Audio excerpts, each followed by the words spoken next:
Hey guys, Coach Chris here, back with another video, and it is my great honor to get to analyze for you Mr. Helle's very first tournament game ever. Mr. Helle and I had the opportunity to go play in the 2023 Kyle Weeks Memorial Tournament. It's a team tournament where scholastic coaches pair up with an alumni and compete against other coach and alumni teams. Really fun event. So Mr. Helle and I went, and representing our Jackson Chess alum were Drew McConnell and Tormey McManaman. I don't have any of Tormey's games to show you, unfortunately, but I do have Drew's score sheets, so hopefully as time allows I'll be able to analyze all these games, and I hope you get something out of them. And Mr. Helle, Drew, and I did not plan this, but we all played the London, so we'll be getting a nice selection of games in the London, and hopefully we'll be able to start building our expertise in that line. And so without further ado, let's just jump into, again, Mr. Helle's first ever tournament game. Super exciting. He has the white pieces. He opens with d4, and right off the bat, we're sort of in the deep water with one f5, the Dutch. So by far, the most common moves are d5 and knight f6, and so I wouldn't be surprised if Mr. Helle had never encountered the Dutch before or didn't quite know how to react. He responds in typical London fashion with bishop f4. So far, so good. If you saw my introduction to the London video, you know that I am working with this course, the London System Essential Theory. And in that course, the authors recommend this approach, and I'll show you where we start to deviate here in a moment. Knight f6, e3, so far so good. e6 from the opponent. The Dutch may seem a little bit weird if you've never seen it before. The idea is to first immediately put an imbalance in the game with the pawn structure. Black will often fianchetto the light square bishop, and then with the pawn, f6 knight, and bishop on b7, attempt to control the light squares in the center. Sometimes black will play bishop to b4 when there's a pin on any c3 knight, again to indirectly fight for the e4 square. So that's the idea of the Dutch. Here, Mr. Helle played the typical London move, bishop d3. In the course I'm working with, the author recommends bishop e2 with the idea of, after some normal developing moves, bishop e2 before knight f3, by the way, so that if black were to try to get into a Leningrad Dutch, then white would be able to have this really fun h4, h5 idea, busting up black's kingside. But after some normal moves, bishop e7, knight f3, going for just sort of a classical Dutch, here is where we deviate from our usual London system setup with pawns on c3, d4, e3. And because the idea is to control the light squares in the center, it makes a lot of sense for white to try to fight against this plan with this kind of piece formation. Trying to have some more influence on the light squares. The idea behind the bishop on e2 instead of d3 is the following maneuver. So let's say black tries to plop a knight onto e4, which is, again, this e4 square is kind of like black's equivalent to our e5 launch point in most London lines. Black would like to either plant a piece or a pawn on that square and translate it into some kind of kingside attack. But in this line, let's suppose black goes for it here, then we can just take, and if bishop takes, we can drop the knight back, hitting the bishop. Black does not want to give up the bishop pair and drops the bishop back, and now we can play bishop to f3. So the idea behind bishop e2 was not just to support an early h-pawn move if black had ever played g6, but it's also to go to f3 to neutralize the pressure on this long light squared diagonal. And if black captures, we recapture. And here white has more central control, better development, and so white's doing just fine in this position. So that's the course that I'm using. That's what it would recommend against the Dutch. Mr. Helle plays the more typical London formation with pawns on c3, d4, and e3. And in general, this is the way you want to play against sort of normal d5 base setups, especially when there are pawns on d5 and c5, and you always need to be mindful of captures on d4. In that scenario, it's very helpful to have these pawns on c3 and e3, keeping d4 secure so that we maintain our influence over e5 as well.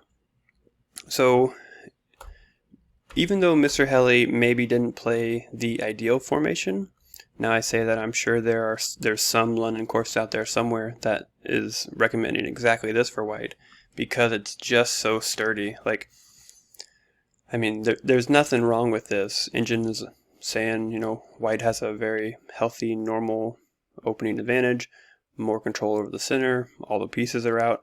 Like, this is totally fine for white. Again, another advantage to the London is that as long as you're playing just sort of reasonable developing moves, you're going to be fine. Black castles, and here is where Mr. Helle starts to go wrong. So the rook, the queen are not involved yet. The king isn't castled.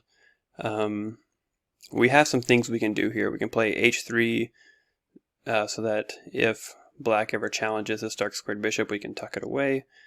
We could also play rook g1 and send the g-pawn. That's another fun plan. So there's a lot of things white can do here with the pieces that are not yet participating. Instead, Mr. Helle plays bishop e5. Now the engine has nothing to say about this, but this is a bad move. It moves a piece that's already been developed. It's not really threatening anything. I think the idea was to try to launch a kingside attack, which is how the game goes. But white had things that white needed to do first. Get the king to safety, connect the rooks, develop the queen, or start launching immediately with some preparatory moves. But bishop e5 is just wrong because this bishop is already developed, it's already doing a job, it's already controlling the e5 square, and so white had other options. And black shows us why this move just doesn't work and doesn't really make sense. With simply d6 attacking the bishop, Mr. Helle took on f6 and bishop retook on f6. So now black has the bishop pair, and so anytime the position opens up, those two bishops are going to be very scary. Here we have the first move that the engine doesn't like, and that's d5.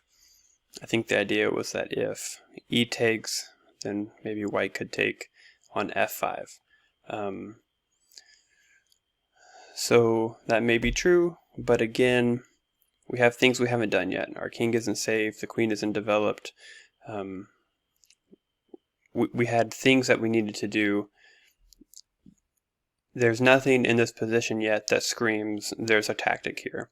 Remember that tactics flow from a superior position, and so in the opening you just start building until your opponent does something that indicates to you that there ought to be a tactic in the position. So if you saw that introductory London video when my opponent retreated the knight on f6 to d7 and opened up the h7 square to attack, that was the signal that an attack ought to work. Here there's nothing like that in the position, but Mr. Helle played d5, not seeing that black can just recapture on d5 with the bishop.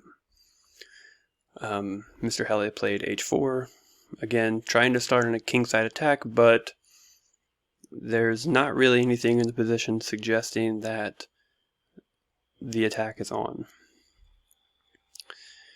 Black just calmly develops, which is absolutely correct.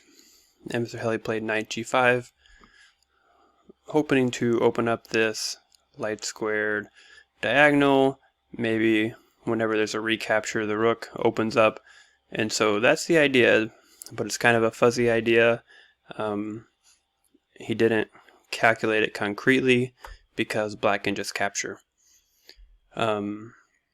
Here, Mr. Helle didn't want to recapture because after the queen takes, then there's pressure on the g pawn, and white can't bring the queen in because then black can just trade it off. So instead he played queen to h5, but now he's just down a piece because he didn't recapture the bishop on g5.